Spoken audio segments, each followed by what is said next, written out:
Welcome to Man Does Tech, where I solve the problems you didn't even know you had. You start by configuring the core project so you can focus on music. Set the sample rate to 44, 1 kHz for streaming or 48 kHz for video. Make sure buffer is 128-256 samples for low latency. Once done, pick a jazz combo or empty template because templates save routing and effects. Create your tracks next. Stereo piano, mono horns, drum kit bass. Then save a new template called Jazz New, so the same setup is instantly available for the next session.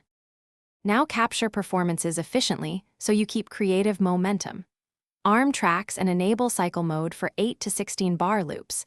This gives you multiple takes without stopping the groove. Use low latency monitoring and a click at a comfortable tempo. Click helps tight ensemble playing. Once you have several passes, use quick swipe comping to assemble the best phrases because comping preserves feel without losing spontaneity. Also label takes and keep punch-in regions tidy for fast editing later on. Finish by shaping the arrangement and lock in a clear mix you can trust. Begin mix balance with drums and bass as the foundation, then bring piano and horns forward. Automate volume for solos. Use gentle compression on buses, add a plate reverb to send channels, and cut problematic low mids so each instrument breathes.